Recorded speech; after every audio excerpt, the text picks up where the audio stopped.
So I'm going to do a quick tutorial. Three Peaks Challenge coming up this fucking weekend. This video applies for any of the challenges coming up. It's approximately 236 kilometers.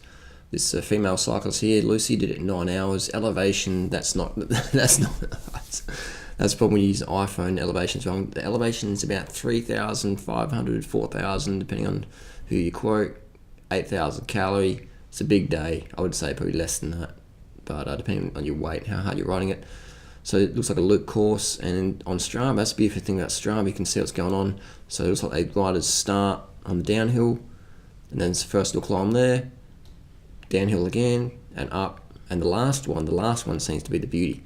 So if you just go through the Strava segments, you can see the minuses here, or the 0% means we're going downhill, downhill. So you obviously in the big bunch ride, you want to be very, very careful, because everyone's, G'd up, excited. Maybe it's dark in the morning, everyone's, waking up still, so be careful in the descent. Don't take too many risks. The first hill, 5%, and then we've got a little 23% grade there, so a little bit of a kick. This is where a compact crankset is definitely going to be helpful for a long ride.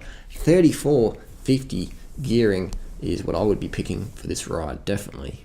But a lot of people go, no, you got to have a 53-39 to get strong, and that's why I drop all those fuckers up the steep climbs, especially on a fun ride like this. A long ride up there, so I'll be dropping 99.9% of the people on 200k plus ride, except for the descents. I'll be getting dropped down there. But on the climbs, I'll be smoking people because I'm not necessarily fitter, but I've got a better strategy. I know how to spin, just like Lance Armstrong and Contador and all the other crew. You got to fucking spin, mate. If you're not fucking spinning, you're losing wattage.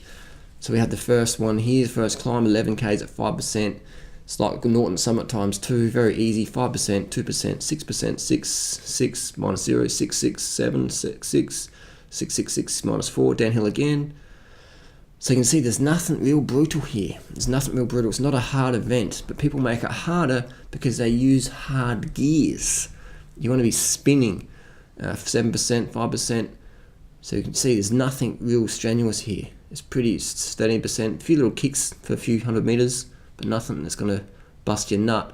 But the reason why it's hard, this is an easy ride. This is not a challenging ride, but people make it challenging because they don't know how to pace themselves. They're hitting like 5 watts per kilo on the first climb for the first few minutes, burning through a shit ton of glycogen, sweating more than they need to, so they're dehydrating themselves, and they've got another 200 k's to go. So this is an easy ride. It's a very easy terrain. It's nothing hard on here. But people use hard gearing. They pace too hard. They don't eat enough carbohydrate, and they don't drink enough water. So they get to the last climb. Let's have the last climbs here, and they're fucking toasted. Pain Lane, 8%. It looks like a bit more steady. 3.5. Falls Creek sounds like the place to be. Bogong High Plains Road. So this is now we're getting to the business end of the deal. Looks pretty good. So you want to have glycogen for the last climb. 8%. We've got some good climbs here. This one here, the Pain Lane. The Pain Lane looks interesting. I'd like to go see the Pain Lane. 10%, 1k. So nothing too brutal, but people are going to get to the end of this climb and they're going to be glycogen depleted. They haven't eaten enough carbs because they're probably trying to do some fucking high-fat diet or high-protein diet or whatever. This is a fucking easy ride. This is half an Everesting challenge in the similar amount of distance. This is not a challenging ride. But I'll tell you what, I'll say it again. People make it more hard than it really is because they don't have the proper gearing. They don't ride to power, they don't eat or drink enough. So bottom line, in 1 minute, how to crack the fucking 3 Peaks challenge. 1, have a minimum gear on your bike, 34 in the front, 32 in the rear, as a minimum, 34, 32. Your mates might laugh at you, oh, those sissy gears, to say, hey, Duran rider, if he was here, he'd fucking kick your ass, so shut up, because I would. You want to have a power meter and ride at least under 3 watts per kilo. 1 to 3 watts per kilo, just sit around that on the uphills, 1 to 3 watts per kilo. If you're an elite level rider, 4 watts per kilo, 5 watts per kilo, If you're on EPO, 6 watts per kilo. That's it. So the average rider, 1 to 3 watts per kilo on the climb. So sit around that. Heart rate doesn't matter. Carbohydrate, at least 10 grams of carbs per kilo body weight per day. So if you're a 70 kilo rider, that's at least 700 grams of carbs every single day leading up to the events. I eat that much every day anyway. If I'm today to no sport, no training at all, I'm still going to smash in 700-800 grams of carbs. All right? Eating lean. And on the day, have a decent breakfast because it's downhill. So you got time to digest.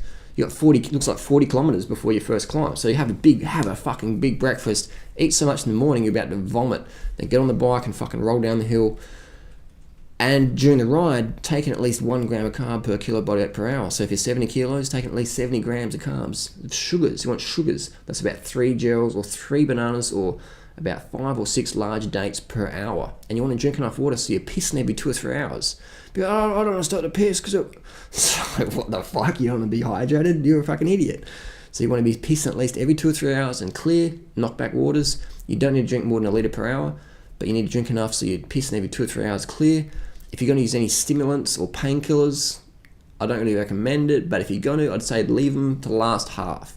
That way, if you're on heaps of stimulants at the start, you might be like, I'm just going to fucking go it, mate, just fucking go it, cunts. But then what happens is you go too hard, too deep, and most people don't have a fucking power meter, and a lot of people have a power meter, don't even fucking look at it. That's why some people are so easy to beat on these long rides, because they're just like, come at me, bro, come at me. And they just fucking toast themselves at the start in the first 100 Ks. So it would be an interesting ride, and to have fun. Enjoy its beautiful scenery out there, beautiful fresh air. If it's raining and cold, I would suggest wearing a tracksuit that you get from the Vinnies or Salvos, or a little jacket, and then just disposing that on the side of the road in the first little town or whatever, and picking up the way home or whatever. Just a tracksuit, cost you $5, stash it in the bushes, come back on the way through, and pick it up when you're going home. That's what I would do.